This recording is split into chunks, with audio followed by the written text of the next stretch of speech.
वर्गीकरण का करने का जो आदेश देना, अपने कॉम्पिटेंसी से बाहर जाकर सुप्रीम कोर्ट के द्वारा जो आदेश दिया गया और उसमें भी स्टेट को ऑथराइज किया गया, अथॉरिटी दिया गया, ये टोटली गैर संवैधानिक हाल मिलकर के ख़त्म करना चाहते हैं।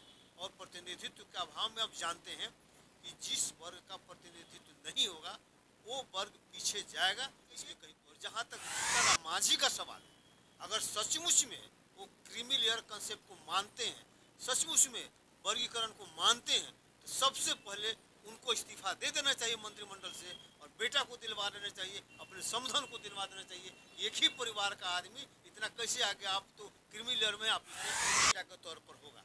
और आरक्षण को पॉलिटिकल एजेंडा के रूप में लेना सबसे बड़ा मान लें कि संविधान के साथ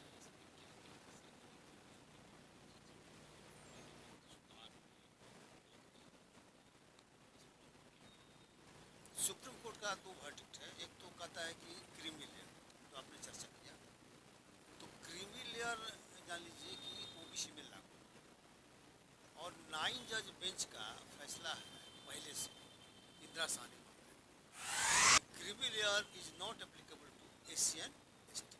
ठीक है, तो क्रीमी लेयर लागू कराने के लिए इन्हें 11 जज बेंच के पास जाना, तो क्रीमी लेयर अभी लागू रहने से रहा। ठीक है, बेईमानी करने का तो कोई अथी नहीं है, जबरदस्ती करना है तो कुछ भी कर सकते हैं। और जहाँ तक वर्गीकरण का सवाल है, तो पहले ये समझना पड़ेगा ना कि रिजर्वेशन क्या गरीबी उन्मूलन कार्यक्रम है या रोजगार का साधन है या प्रतिनिधित्व का मामला है। अगर प्रतिनिधित्व का मामला है जैसा कि संविधान में लिखा हुआ है,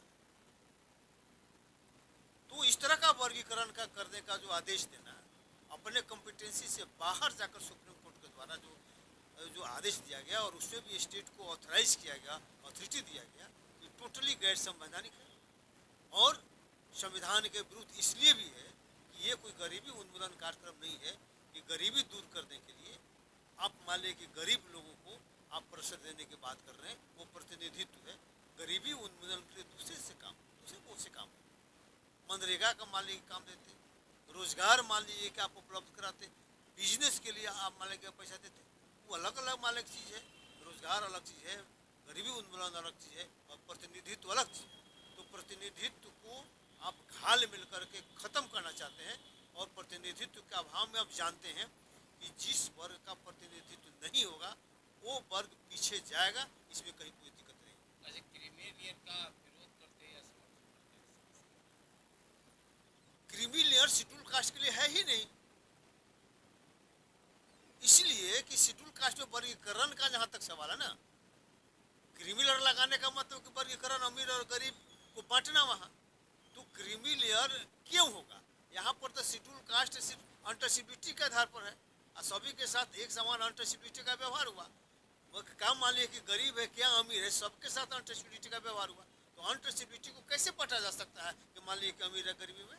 कुछ लोगों का कहना है सर कि जो है एससी वर्ग में जो है कुछ लोग 4 जातीय जो है कि आगे बढ़ चुका है, इसीलिए उसको वंचित किया जाए, आरक्षण से वंचित किया जाए। इस पे भी चर्चा कुछ लोगों ने कर रहे हैं, इस पे आप क्या कहें? यही तो सवाल है कि आपके कहने से वंचित क्यों किया जाएगा? और क्या वो शेड्यूल कास्ट नहीं है? अगर बढ़ गया है पढ़ लिख के, बाबा साहब का मूल मंत्र जो शिक्षा था उसको प्राप्त करके उसको हथियार बना के अगर अपने अधिकार को लेने में सक्षम हो गया और आप उस शिक्षा को इग्नोर किए, आप पीछे चले गए, तो दोष किसका है? अपना दोष आप दूसरे के माथे नहीं न मरिएगा।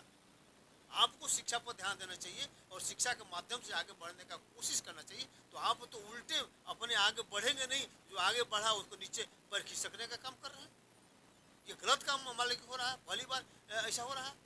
चिराग पासवान का है कि मैं इस पर याचिका दायर करूंगा और इसके विरोध में जो है जीतन राम मांझी कहते हैं कि इन लोग जो है कि सब घोर विरोधी है। ऐसा क्या? चिराग पासवान का कथन एकदम सही है और उनको पुनर्विचार याचिका दाखिल करना चाहिए।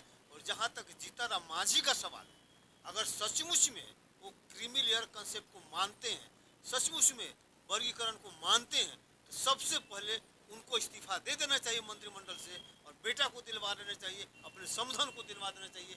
एक ही परिवार का आदमी इतना कैसे आ गया? आप तो क्रीमी लेयर में आप इस्तीफा दीजिए, तब आप डिमांड करिए। हम त्याग कर रहे हैं अपने समाज के लिए, तो समाज के नाम पर आप सब पद आप लीजिएगा और समाज को बदनाम करिएगा। तो सबसे पहले उनको ये काम करना चाहिए, इस्तीफा दे देना चाहिए मंत्रिमंडल से। अन्यथा उनको ये कहने का कोई हक नहीं है, क्रीमी लेयर के बाद सपोर्ट करने का कोई हक उनको नहीं। इसलिए सबसे पहला क्रीमी लेयर में वही है। क्या 21 तारीख को पूरे भारत बंद का ऐलान किया गया है? क्या लगता है कि एससी जो है समाज जो है एससी जो है कि कुछ इसमें भी उस जो आंदोलन में क्या बिखराव भी हो सकता है, अलग थलग भी? देखिए, आंदोलन तो बहुत मजबूत ढंग से होगा, क्योंकि मैक्सिमम लोग ये समझते हैं कि ये रिजर्वेशन प्रतिनिधित्व है और सब लोग समझ सकते हैं। लेकिन जो आरक्षण को नहीं समझते, जिनको ज्ञान नहीं, जो अज्ञानी है, जो प्रतिनिधित्व के बारे में किसी को कोई एबीसीडी कुछ आइडिया नहीं है, वही लोग समझिए कि दूसरे के बहकावे में, मनुवादियों के बहकाव में आकर उल्टा पुल्टा काम कर रहे हैं। इनको ही बात समझ में आ जाएगी तो अंततः ये लोग भी उसी रास्ते पर आ जाएंगे, मेरा ये विश्वास है।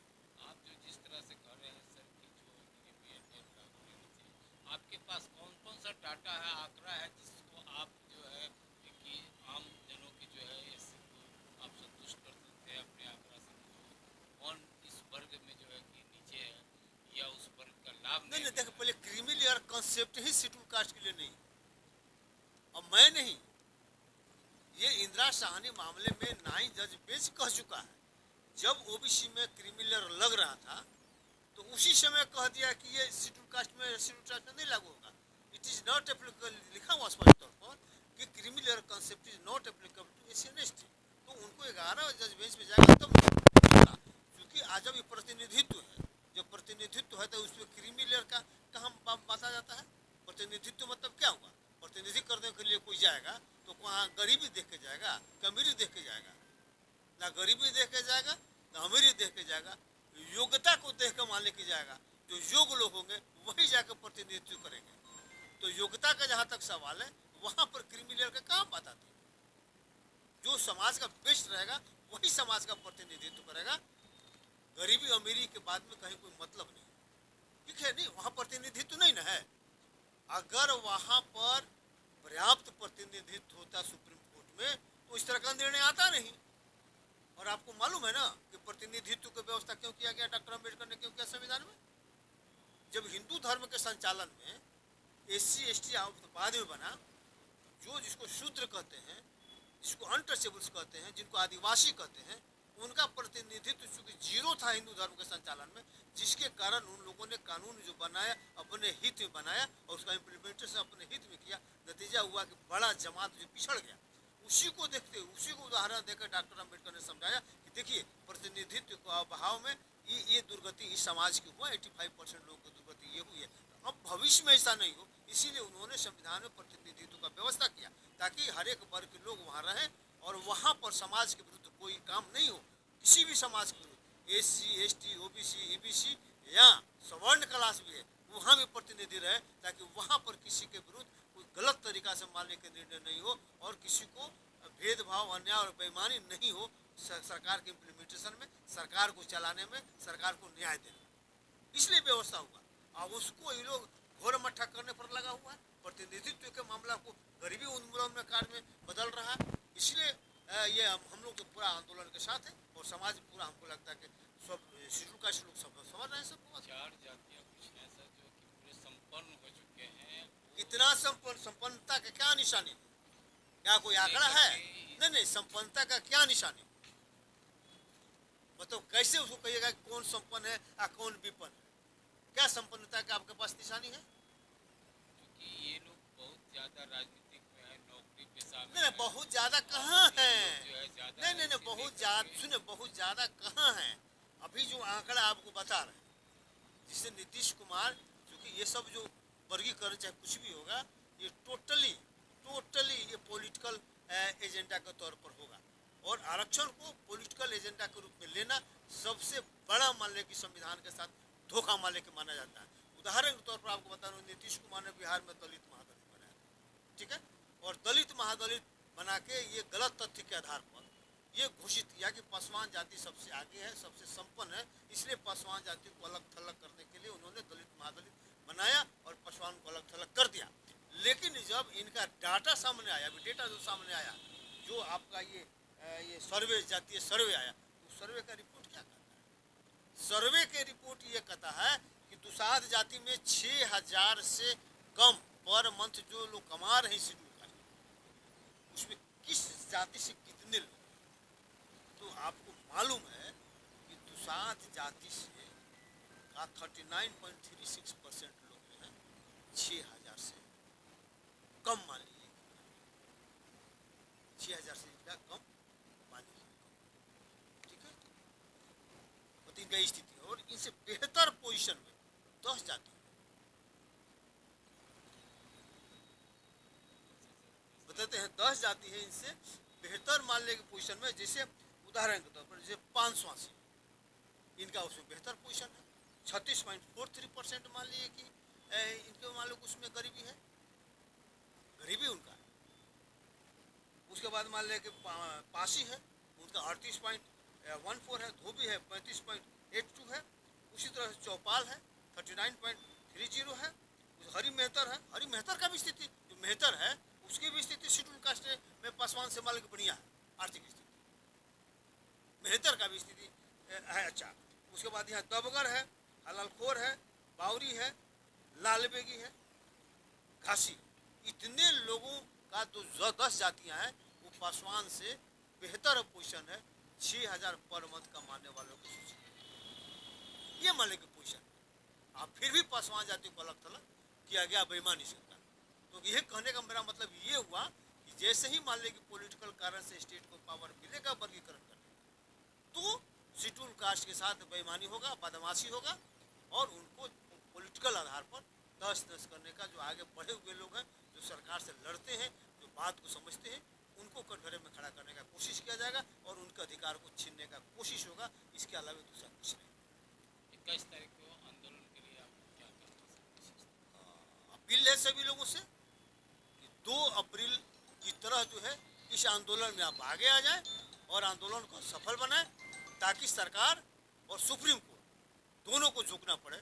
और निश्चित रूप से आप ऐसा मान के चलिए कि दोनों झुकेगा, क्योंकि सही रास्ते पर हम लोग हैं और हमारी लड़ाई सही है और सुप्रीम कोर्ट ने गलत फैसला दिया है। इस चीज़ को हम लोग प्रमाणित करके रहेंगे। जय भीम, जय भारत, जय संविधान।